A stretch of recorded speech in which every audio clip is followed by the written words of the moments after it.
They're ponderous as time trying to figure out how to make an implosion system work. First of all, I'm glad Scott knows about what's going on at Parchin because the IAEA doesn't, and they've been asking That's the not Iranians. true. That's not true. The Iranians told the IAEA, you can inspect any 5 out of 10 facilities here, carte blanche, go ahead, and they did and found nothing. Then they made up the lies about the implosion chamber later, and the IAEA, again, Robert Kelly is the American IAEA guy, debunked that in the Christian Science Monitor. All right. So I want to just put it out there for your listeners. They should just Google AMAD, AMAD program, and they should learn about the AMAD program because it's detailed in U.S. government documents. Experts in Iran's nuclear program, including David Albright, who actually saw the archive, went in there, wrote a whole book on it. And there's a lot of detail about how Iran had an active nuclear weapons program called AMAD to build 5 nuclear weapons. But I want to get to the JCPOA because I actually think it's an interesting discussion for Scott and I to have because I think there's things that we agree on there and things that we disagree on. Right? So this is the 2015 nuclear deal that Obama reaches. It's negotiated painstakingly over 2 years between 2013 and 2015. And it follows the interim agreement that the United States negotiated with Iran. And it's in that interim agreement in 2013 where the United States for the first time actually gives Iran the right to enrich uranium. There were 5 UN Security Council resolutions passed with the support of Russia and China that said Iran should have no enrichment capability and no plutonium reprocessing capability because of the fears that Iran would turn that into a nuclear weapons program. But in 2013, they give that up. 2015, we reach the JCPOA.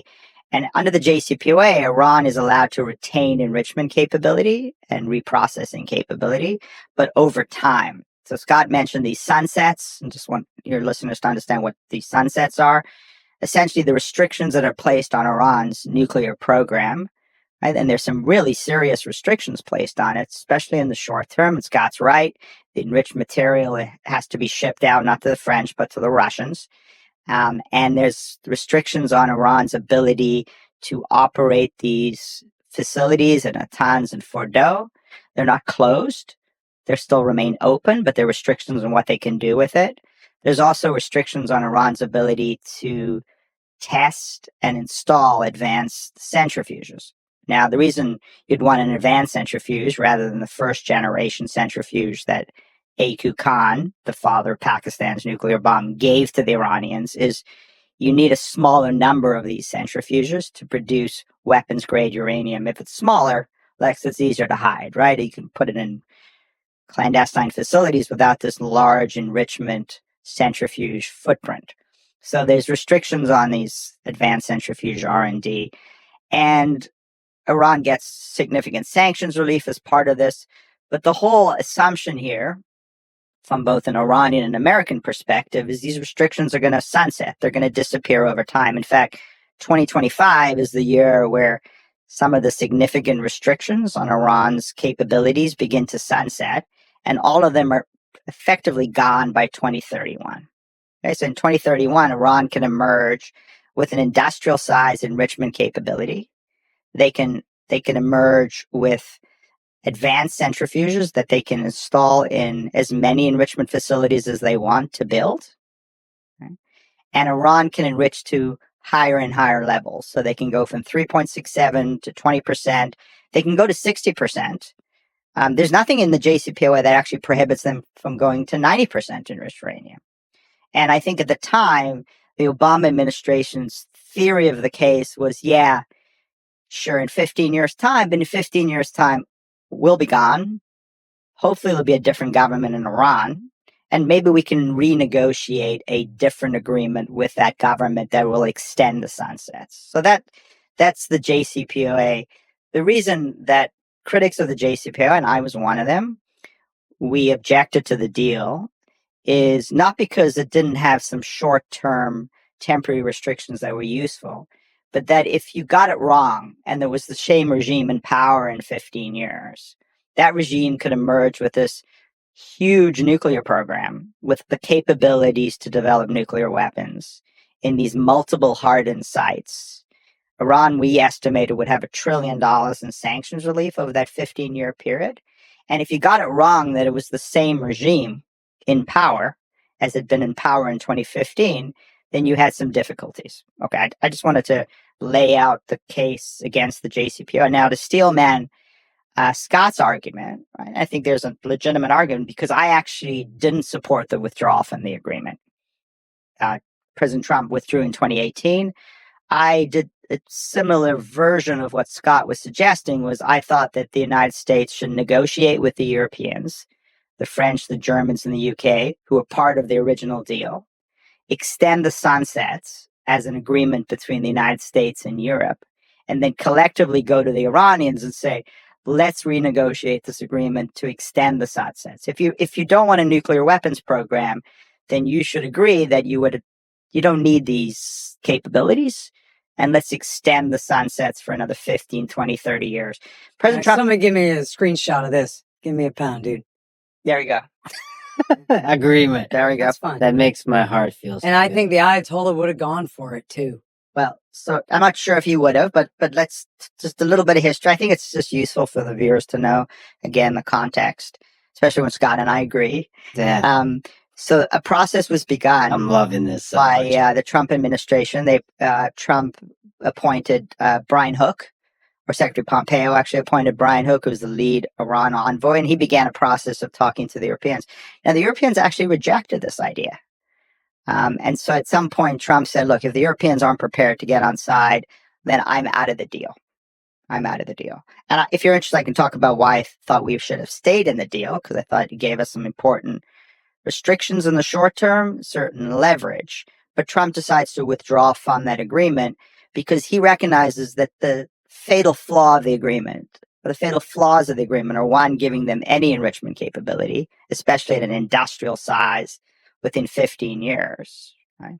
And two, are these sunsets, as Scott said, under which these restrictions are going to go away, and Iran's going to end up with a massive nuclear program. So I think that's just important. We can talk about the JCPOA, the process, and everything else if you're interested. I'd like to go ahead and quickly accuse the FBI and the CIA of framing Trump for treason with Russia and pushing the Russiagate hoax. I'm trying to agree with my friend here, because what it is that completely ruined Donald Trump's ability to engage in real diplomacy with Russia for his entire first term. Certainly for the first 3 years of it, he was completely handcuffed. It was terrible, as I'm sure you're well aware, for the future, now our past and current history of Ukraine, as well as for this deal too. Why couldn't Trump pick up the phone? I don't know the details here, but I'll take his word for it that the British and the French and the Germans weren't being nice to Trump. They didn't like him. They didn't want to do it. Why couldn't he pick up the phone and say, hey, Putin, I need you to call the Ayatollah for me and tell him, hey, you'd like to see him lift these sunsets too, and this and that. Why? Because they framed him for treason, so he was completely unable to engage in real diplomacy with Russia. And I bet that he'd agree with me on that one too. So next, actually, can I just say one thing interesting? And again, I think it's going to be a later topic, and so it's going to be a provocative statement, but I think let's put it on the table. I absolutely agree with Scott. I mean, I think it was a travesty that of the accusations against Donald Trump as a Russian agent. I mean, completely debunked, but I think it paralyzed his presidency for two and a half years. I agree with Scott. The idea that you would accuse the president of the United States of being a foreign agent for Vladimir Putin, I think is unfounded. And I thought at the time disgraceful, and I thought it was really important. I think Scott did really good work in debunking that.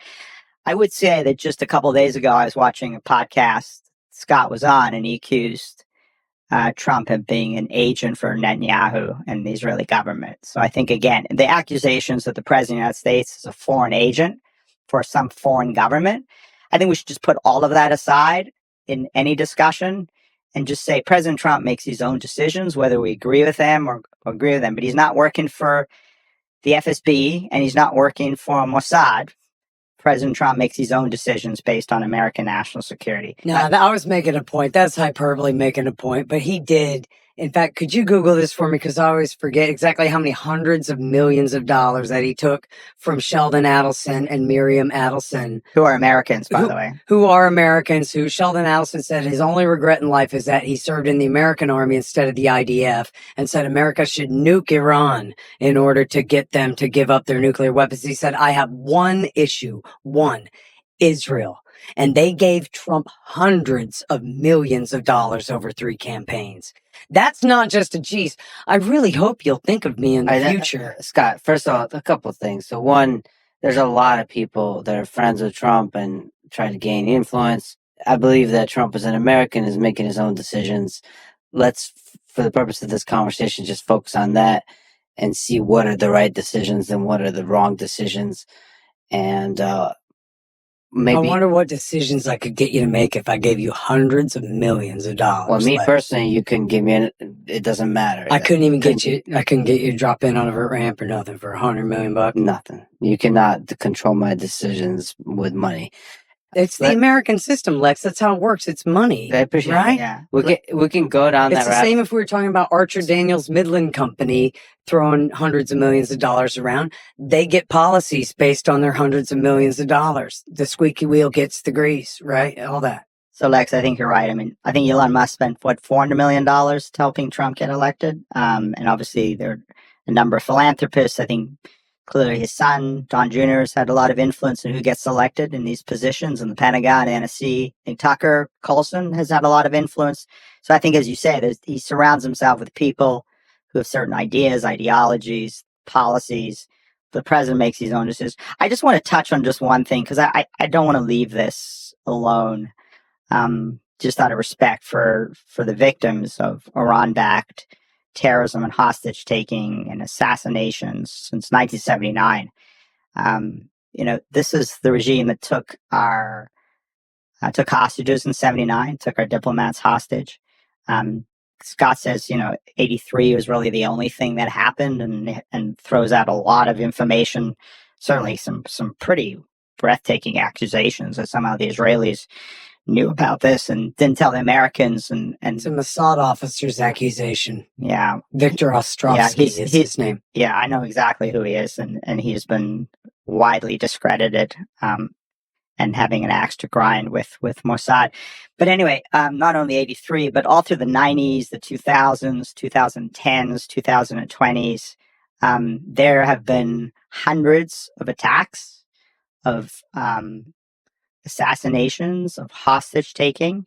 There are thousands of Americans who have been killed and maimed by the regime. Can you be specific what you're talking about? Yeah, I mean, I can give you a whole list. Sure. Literally, I'm happy to pull it up.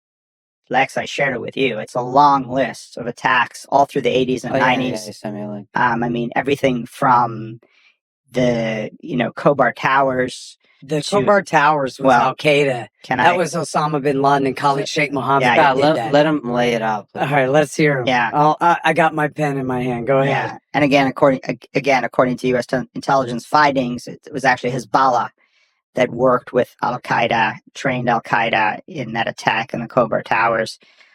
They were kidnapping our diplomats in Beirut. They launched attacks against our soldiers while in Iraq. The notion that somehow you debunked that. No, I don't think. Well, you say you debunked it. You just made your claim. But those were Iran-backed militias, backed by Qasem Soleimani, who Scott referred to, who was the commander of the IRGC Quds Force, who supplied them with those IEDs, or those EFPs, actually, those explosive. Well, okay, again, this has been all confirmed by... Why don't you search Alyssa Rubin, New York Times, EFP factory? Or you could look in the Christian Science Monitor for Operation Eagle Claw, where they found these things.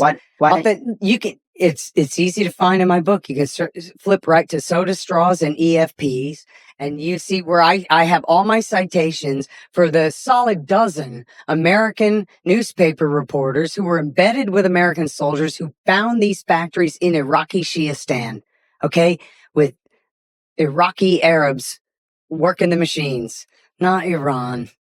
So I'd like your viewers to Google not just a couple of sources, but actually Google the U.S. government reports. They did a whole after action report on the Iraq War. All the mistakes were made in the Iraq War, and there were legion of mistakes made.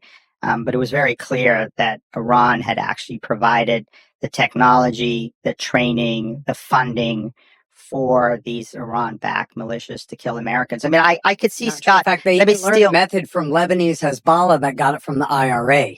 They didn't even get the technique from the Iranians at all. Yeah. So Lebanese Hezbollah, as I'm sure all your listeners know, has been trained, financed. It's true. But they got it supported by Iran. The copper core bombs and that design did not come from Persia. Yeah. So again, I think we all admit, Scott admits as well, that Hezbollah was trained, financed, and supported by Iran. Hezbollah has been responsible for many of these terrorist attacks. Where does Hezbollah come from? It's a reaction to the Israeli invasion of Lebanon, where they went after the PLO and horribly mistreated the poor local Iraqi Shiites until they rose up and created these militias to fight in self-defense.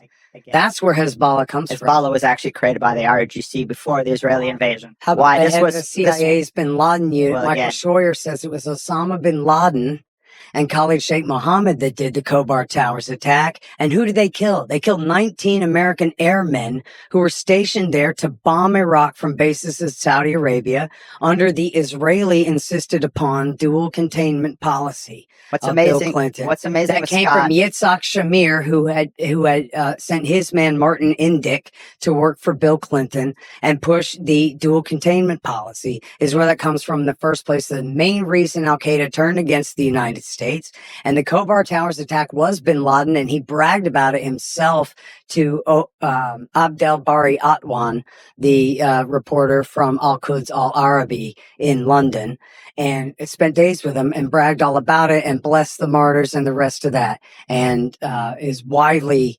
discredited the claim that it was Iranian-backed Shiite Hezbollah that did the Khobar Towers attack. That was what the Saudi government told the U.S. In fact, there's a great documentary about John O'Neill, who was the head of FBI counterterrorism, who told Louis Freeh, boss, the Saudis are blowing smoke up your ass about this Hezbollah thing. It was Al Qaeda that did it. And then Louis Freeh got all upset because he used the A word. He's a very conservative Catholic guy, Louis Freeh, and then refused to listen to another word from John O'Neill about it. So what we know now from Scott, because he's given certainly a lot of context to how he actually sees things, is here's who lies to you and here's who doesn't. U.S. government lies to you. Israeli government lies to you. The Israelis clearly lie to you. Mendacious bunch. Saudis lie to you. But you know who doesn't lie to you, actually? Hezbollah doesn't lie to you. Al Qaeda doesn't lie to you. I didn't cite Al Qaeda and the Ayatollah, or I cited Osama himself. And the Ayatollah of Iran. I cited Michael Scheuer, the chief of the CIA's bin Laden unit. So make it clear here. The Iranians, Hezbollah. The Iranians, did you get that? Scott, straight up, I hear you, but you're interrupting. And please, just honestly, it's not about the content, but honestly. How come you're not saying him? Isn't that weird that you just said he trusts Hezbollah, even though he didn't say anything about trusting Hezbollah? I'm not calling out the content. I'm calling out the interruptions. He hasn't interrupted you. It's great. I'm loving the back and forth. Yeah. It's great, but just a little less talking over each other. That's all. Yeah. So, I mean, again, the sort of view of the regime in Iran, and I think Scott wisely said at the beginning of this discussion, what did you say? I don't have any love for the Ayatollah. I'm a Texan. I don't have any love for the Ayatollah in Iran. And yet, despite the fact Scott doesn't have love for the Ayatollah, and I agree with him, and I think he's being sincere, in every discussion that we've had on every topic, it's always about everyone's lying except the Ayatollah in Iran. He's not lying about having a nuclear weapons program. He didn't actually support all of these terrorist organizations that he founded, financed, and supported to kill Americans. It wasn't the Ayatollah in Iran. He's not lying about his deception campaign against the United States. He's not lying about negotiations with the Americans. It's the Americans' fault all the time. So he's presented all the time in Scott's conception here as a sincere actor who doesn't want to develop nuclear weapons, who doesn't actually want to kill Americans. He's just always a victim of American and Israeli aggression. I think it's an interesting conception. I think let's talk about it. And I'm fascinated by the conception because it's very contrary to mine, obviously. It's very contrary to, I think, decades of overwhelming evidence that the Islamic Republic has been war with the United States since 1979. And, I don't take too much stock in what people say. I take stock in what they do. So, death to America, death to Israel could just be a slogan. It could be just propaganda. But when it's actually operationalized, then you start to ask, well, maybe it's not just propaganda. Maybe it's intention operationalized into capabilities. What we're forgetting here, and again, it's this causal relationship. It's we aggress against Iran, and the Israelis aggress against Iran, and Iran is always reacting. Let's give the Iranians their due, because Khomeini made it very clear when he established the Islamic Republic that there will be a revolutionary and expansionist regime, and they will expand their power through the Middle East. And so he built, and to his credit, was very successful until October 7th, this axis of resistance, as he calls it, which are these terror proxy armies, Hezbollah, Hamas, Palestinian Islamic Jihad, the Iraqi Shiite militias, the Houthis in Yemen, right? And certainly supporting the Assad regime in Syria. He built a very, very impressive and deadly axis that he turned against the United States and against Israel, which saw its culmination on October 7th. I think after October 7th, that was a huge miscalculation for Khamenei, and we've seen the results of what's happened to his axis of resistance through quite devastating Israeli military capabilities over the past number of months. But he has an ideology, and I think where I agree with Scott is I'm not sure if Khamenei would actually use a nuclear weapon against Israel and the United States, because I don't think Khamenei is suicidal. But I think what Khamenei wants is he wants a nuclear weapon as a backstop for his conventional power. Right? It's very much the Kim Jong-un model of North Korea. Right? I'm going to have nuclear weapons with ICBMs to threaten America, but what I'm actually going to do is threaten South Korea with having massive conventional capabilities on the DMZ that I could take South Korea in a week. I could destroy in a week. So you, the United States and South Korea, have no military option. That's Khamenei's view. He can actually, building up this massive ballistic missile arsenal that he's unleashed in the past 12 days, that according to, again, the US and Israel, was going to go from 2,000 to 6,000 to 20,000. That from Khamenei's perspective, he didn't need to drop a nuclear bomb on Tel Aviv. What he needed to do was use the threat of nuclear escalation in order to use his conventional capabilities, his missiles, to destroy Tel Aviv. And you've already seen the damage from just a few dozen ballistic missiles getting through, the kind of damage that he's wrought on Tel Aviv already. That is the conception that Khamenei has. It's a revolutionary regime. It aggresses. And I do think it's interesting, and I think we should talk about it. Actually, that's a good cue. Take a bathroom Let's break? take a bathroom break. All right. Okay, we took a quick break, and now Scott. Yeah. Okay. So a few things there. First of all, on Ahmad, the pre-2003 nuclear weapons research, the CIA estimate in 2007 concluded that all research had stopped in 2003. And Seymour Hersh reported that the reasoning behind that was mainly that America had gotten rid of Saddam Hussein for them. Now, in Gareth Porter's book, Manufactured Crisis, he shows that the major conclusion that the DIA had made, that the Iranians were researching nuclear weapons, was based on some invoices that they had intercepted for some dual-use materials, some specialty magnets and things that they thought, boy, this looks like this could be part of a weaponization program, a secret program here. And Gareth Porter, who's a really great critic of all of these policies and claims, says, hey, this was a good faith misunderstanding by DIA. They were doing their job. But it turned out the IAEA later, when America gave them that information, the IAEA went and verified, oh, there's the magnet, and there's this, and there's that. And all those dual use items actually were being used for civilian purposes. And so then as Gareth writes in his book, the only real reason that the NIE said that they even had a program before 2003 was essentially because they didn't want to dispute their last mistaken conclusion. So they said, okay, well, that was right up until then, but that was when that changed. And then the other half of their reason for accepting that there ever was a nuclear weapons research program in the country before 2003 was the smoking laptop. And I'm sorry, I think I misspoke earlier when I said that the laptop was in 2005. That's just the Washington Post story that had a bunch of stuff about it. That was in 2003 as well, or 2004 possibly. So this was why but it was still all, again, forged by the Israelis and funneled through the MEK cult, but was obsolete essentially and had nothing in it. At least the accusations in it weren't past '03.